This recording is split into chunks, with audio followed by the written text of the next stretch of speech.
కేంద్రం ఏపీకి విడుదల చేసిన బడ్జెట్పై బీజేపీ అధికార ప్రతినిధి భానుప్రకాష్ హర్షం వ్యక్తం చేశారు. రైతు, యువత, కార్మికులందరూ మెచ్చేలా కేంద్ర బడ్జెట్ ఉందని కొనియాడారు.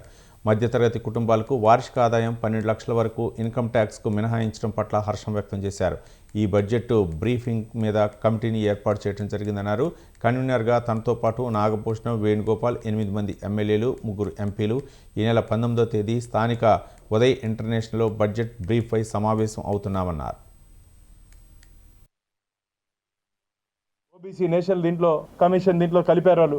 ఆ రోజు ఎక్కడున్నారు నరేంద్ర మోడీ గారు? తెలిసి మాట్లాడుతున్నావా, మదమెక్కి మాట్లాడుతున్నావా? వెంటనే మొత్తం బీసీ సామాజిక వర్గానికి అందరికీ రేవంత్ రెడ్డి క్షమాపణ చెప్పాలని చెప్పి భారతీయ జనతా పార్టీ డిమాండ్ చేస్తా ఉంది. ఏం తమాషా అనుకుంటున్నావా? ముఖ్యమంత్రి అయిపోతే నీ ఇష్టం వచ్చినట్టు మాట్లాడచ్చు అనుకుంటున్నావా? ఆధారాలు ఏం ఆధారాలు ఉన్నాయా నీ దగ్గర? చూపించు, అయితే రాజీనామా చేస్తావా? నిరూపించకపోతే రాజీనామా చేస్తావా రేవంత్ రెడ్డి గారు? నువ్వు మామూలే ముఖ్యమంత్రిని గౌరవంగా గారు అని పిలుస్తాం మేము, కానీ నువ్వు ఆ అర్హత కోల్పోయావు. అధికార మదంతో కుర్చీలన్నీ పర్మనెంట్ కాదు రేవంత్ రెడ్డి. ఈ రోజు నువ్వు ఉంటారు, రేపు ఎవరు వేరే వాళ్ళు ఉంటారు. ఉన్నప్పుడు ఏదో వచ్చాం కదా, అయిపోయినాం కదా అని చెప్పి నోటికి వచ్చి మాట్లాడితే మంచిది కాదు. వెంటనే రేవంత్ రెడ్డి క్షమాపణ చెప్పాలని చెప్పి భారతీయ జనతా పార్టీ డిమాండ్ చేస్తున్నాం. నోరు అదుపులో పెట్టుకో, లేకపోతే జరగబో పరిణామాలు కూడా చాలా తీవ్రంగా ఉంటాయి. ఇప్పటికే నీ ప్రభుత్వం తెలంగాణలో పూర్తిగా వైఫల్యం చెందింది.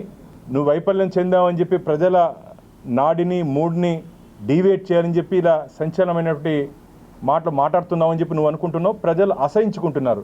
నిన్న ఒక పిచ్చి ఆయన మాట్లాడాడు. తెలంగాణలో పిచ్చి ముదిరిపోయి అధికార మదమెక్కి నోటికి వచ్చినట్టు మాట్లాడుతున్నాడు. నోరు అదుపులో పెట్టుకో మిస్టర్ రేవంత్ రెడ్డి. కులం గురించి మాట్లాడతావా? ప్రధానమంత్రి కులం గురించి మాట్లాడతావు నువ్వు? తేలి సామాజిక వర్గం ఎప్పుడయ్యా? గుజరాత్ లో 1994లో తేలి సామాజిక వర్గం బీసీలో చేర్చారు. ఆ రోజు నరేంద్ర మోడీ గారు ఎక్కడున్నారయ్యా? ఎక్కడున్నారు చెప్పు రేవంత్ రెడ్డి గారు? నరేంద్ర మోడీ గారు ఎక్కడున్నారు? మామూలు సాధారణంగా అసలు ముఖ్యమంత్రి కాదు వారు, ఎమ్మెల్యే కూడా కాదు, రాజకీయ జీవితంలో కూడా వారు రాలేదు. 1994లో 99లో ఓబీసీ నేషనల్ కమిషన్ కలిపారు వాళ్ళు.